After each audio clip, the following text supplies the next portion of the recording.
Разгледувањето на завршните сметки и извештаите за работењето на училиштата во општина Кочани за минатата година открива зголемување на долговите и трошоци што се повторуваат, а за кои нема вистинско решение како ќе се покријат. Финансиските документи велат дека непокриени трошоци од над половина милион евра ја ставаат општината во ситуација да има блокирана сметка, ако доверителите побараат да им се платат побарувањата. На седницата на Советот, токму за ова прашање, советниците потрошија околу 2 часа, при што во бурните дискусии се бараше да се открие вистинската сума на долговите кај одредени училишта, за да не се доведе во прашање функционирањето на локалната самоуправа. Доколку не се направи ревизија на овие две основни училишта, Никола Карев, Кирил Методи и на средното општинско училиште Ѓошови Кентиев од страна на независна ревизорска куќа, бидејќи овие долгови и овие извештаи кои што се до нас немаме увид точно за што се станува збор, меѓутоа ревизорите се стручњаци, експерти кои што знаат добро да ја видат сликата на работењето на овие институции и врз основа на тие ревизорски извештаи ние ќе знаеме како и на кој начин и дали тие долгови се реални, фингирани, нефингирани, да не излегуваме на нивото на шпекулација. Значи, доколку сите заедно се сложиме дека треба да се направи ревизорски извештај за работењето на овие институции, ние ќе поддржаме завршните сметки, воспротивно нема да гласаме за. Ќе ги замолам од финансии да излезат и да кажат за 2015 година колку е тендерот за превоз на ученици. Тоа е многу поголема бројка, така да разликата од вистинската цена на тендерот од тие 9 милиони и 300 пак ќе биде долг кој што ќе влезе и наредната година. На седницата беше речено дека долговите не се појавиле само во 2015 година, туку се трупаат неколку години наназад. Директорот на Никола Карев во 2015, ако не грешам, беше неколку месеци веде директор. Долгот стои од претходно. Тој не треба да биде прозиван за тој долг. Значи, пак ќе споменам, градоначалникот е тој што ги назначува директорите. Ако во овој случај директор со долг од претходно од 5 милиони денари е разрешен без одговорност, мислам дека некој треба всушност да дискутира на таа тема. Државата не согледа дека толку широко образование со сите тие врски не може да ги финансира. И сега проблемот се товара тројко, петко, овој, онај. Таму е проблемот.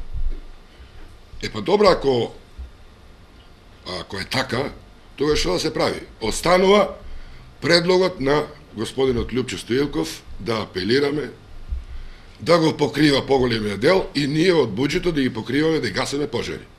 Неможноста за покривање на долговите на училиштата, беше речено, води кон блокирање на буџетот на општината. Општина која мора да плати милион евра е банкрот општина. Де факто денеска на 14 март 2016 општина Кочани е банкротирана.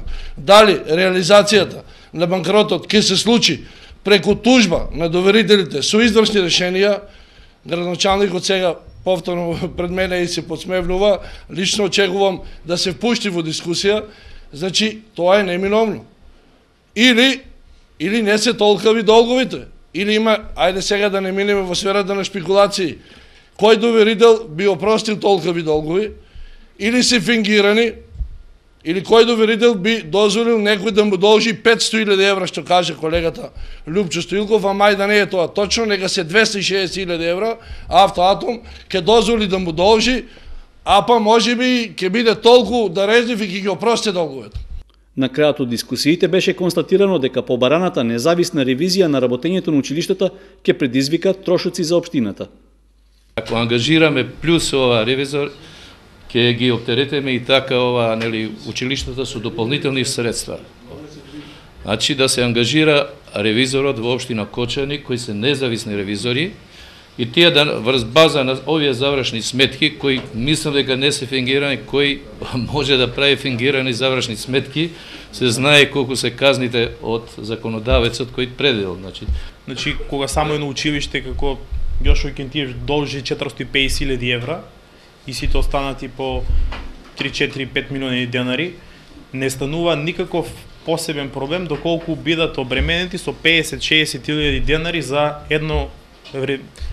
ревизија на било кое од училиштата, до толку повеќе што ревизијата не представува само контрола, туку ревизијата ќе даде насоки и како би можеле да бидат намалени дел од трошоците кои што се веќе направени. Вашиот повик за барање за ревизија значи да се утврди определен сомнеш, да се открие определен сомнеш за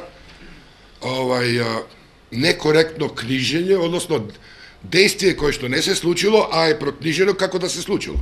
Гласањето на предлогот од советникот Алексов за независна ревизија на трошоците на училиштата беше повторено. Првиот пат беа изброени 9 гласови за, а по реакцијата на советниците од опозицијата имаше прегласување, пошто се покажа дека 10 советници го поддржуваат ваквиот предлог, нешто што во изминатиот период во сегашниот состав на Советот ретко или воопшто не се случило. На крајот беше заклучено да се побараат и повеќе пари од државата за покривање на трошоците за превоз на учениците, а завршните сметки на училиштата за 2015 година беа едногласно усвоени.